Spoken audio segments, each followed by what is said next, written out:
안녕하세요, 여러분. 제가 요즘 가장 많이 고민하고 있는 게 부동산 통계에 관한 겁니다.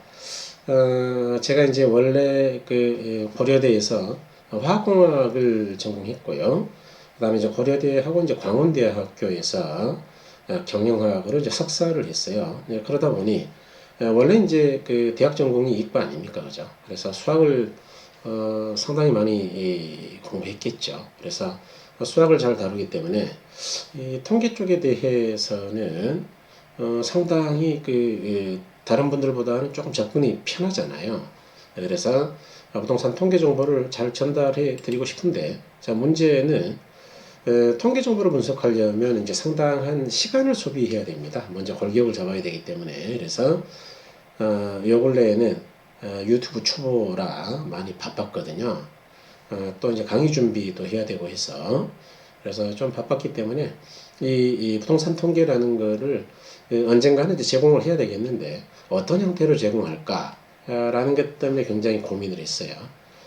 어쨌든 간에 이제 시작은 해야 되겠습니다. 그래서 앞으로 어떤 모습으로 통계를 이제 제공할지 모르겠는데 여러분 먼저 오늘은요 그 부동산 통계 정보가 뭐냐, 어디에서 구할 수 있느냐 라는 거 간략하게 말씀드리고요.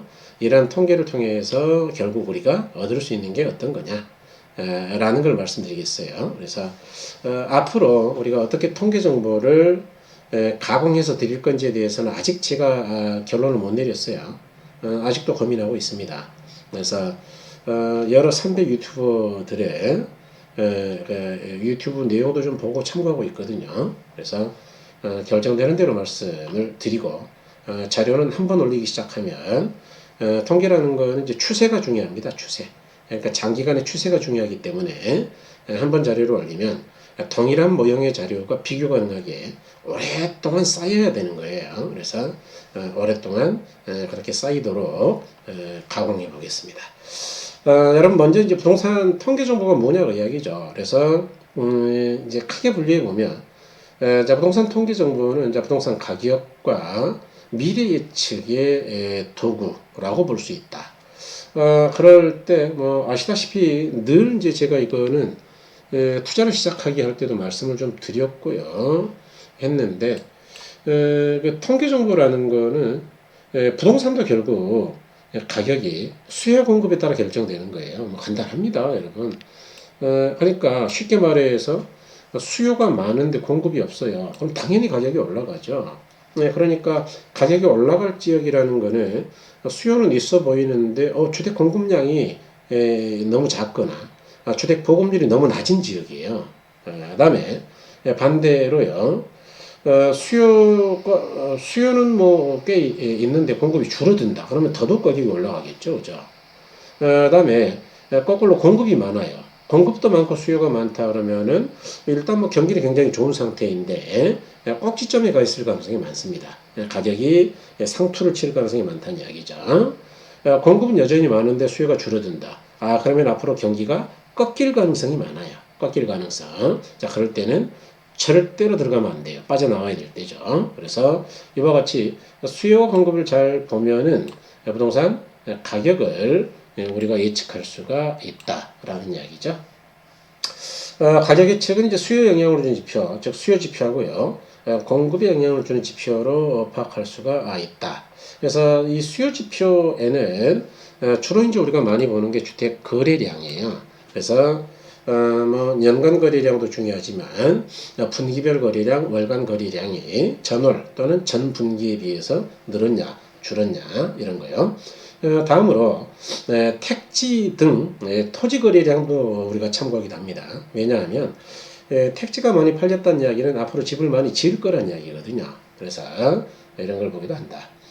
다음으로 이제 우리가 공급 지표로는요. 역시 가장 많이 보는 게 이제 건축량입니다. 건축량. 그래서 이 건축량을 가장 많이 보는데 여기에는 주로 이제 얼마나 허가를 얼마나 받았는지, 얼마나 착공했는지, 완공은 얼마나 됐는지, 이 공급 시기별로 판단하고요. 이따 보여드리겠지만 이러한 지표들은 얼마든 구할 수가 있어요. 그래서 이런 걸 참고해야 된다.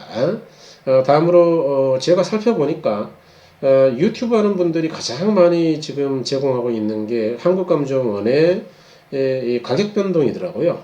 그래서 주간별로 공급하고 있던데 저는 뭐 주간별 가격 변동 지표는 큰 의미가 없다고 봐요. 뭐 0.01% 이런 게 무슨 의미가 있겠어요? 그래서 저는 이제 보통 월간 정도는 돼야 되고요. 이게 연간 단위 추세를 봐야 가격이 올라갈지 내려갈지를 예측할 수 있다라고 생각을 합니다. 그래서 이 가격 변동 지표를 참고해서 미래를 예측할 수 있을 텐데 또 이 가격 변동은 가장 많이 쓰는 자료들이 한국감정원의 주간 주택시장 동향을 많이 쓰는 것 같아요. 그 다음에 이제 KB 주간 동향 쓰는 분들도 봤고, 옥토브 실거래가 이런 걸 참고하는 분들도 많이 봤습니다.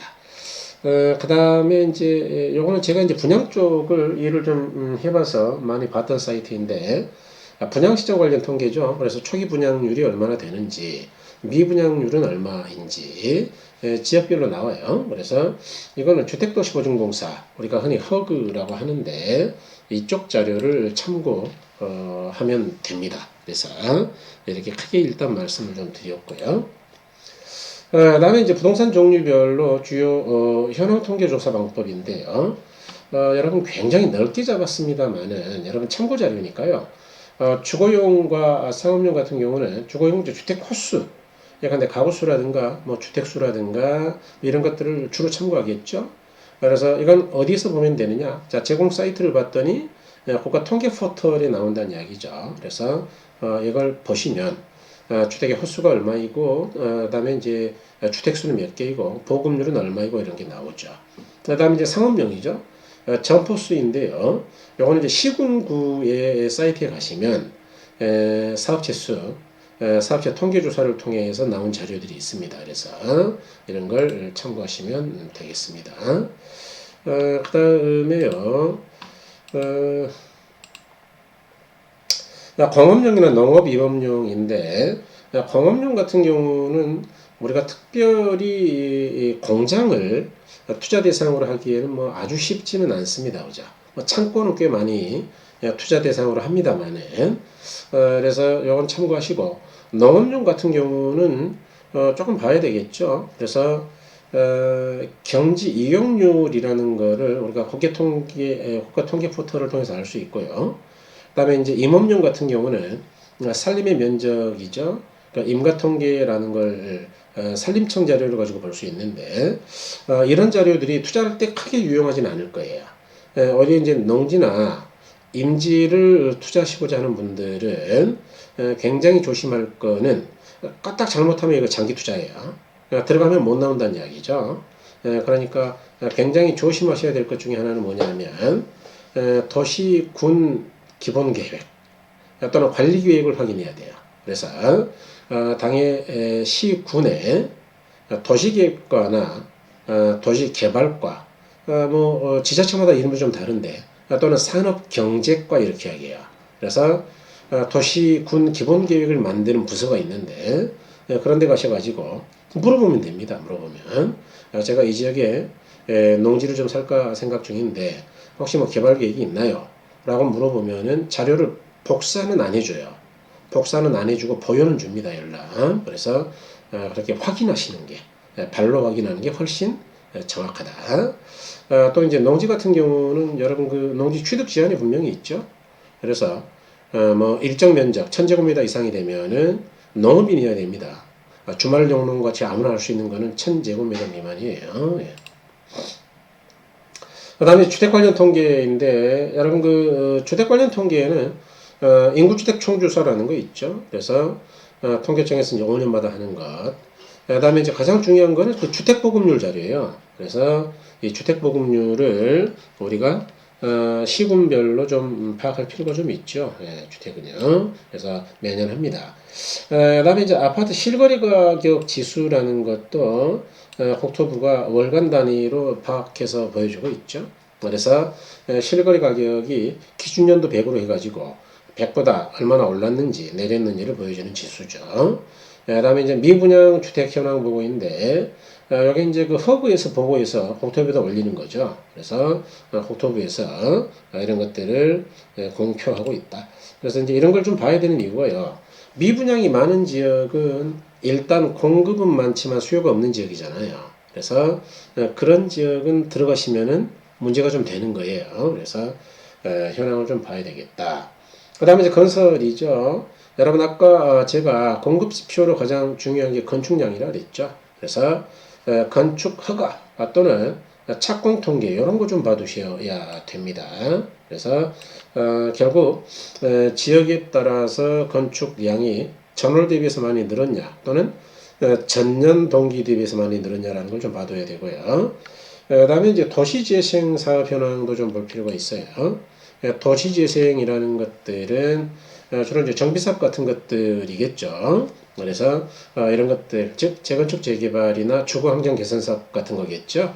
그래서 어떤 지역에서 도시재생, 도시정비, 재정비 사업이 너무 많다.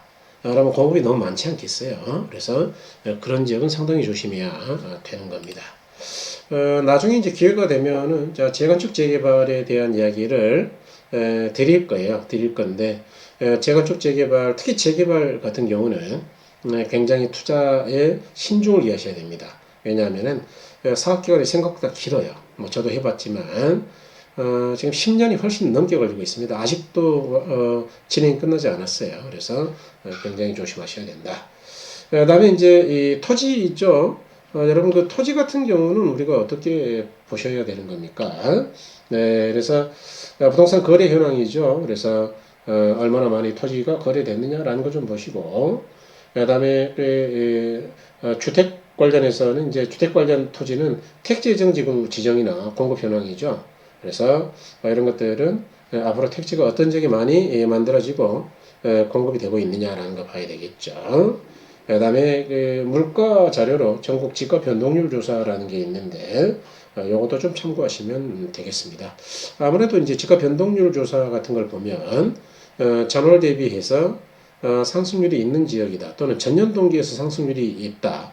그러면 상승하기 시작할 때는 그 지역의 토지 가격의 매수 들어가도 되는 타이밍이다라고 볼 수 있겠죠. 그다음에 이제 도시계획 현황 같은 것도 있는데 이런 통계들이 있다.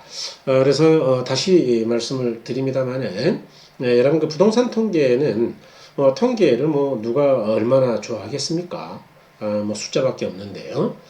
그렇지만 우리가 이제 부동산 투자를 위해서는 참고해야 될 부분이면은 틀림이 없다.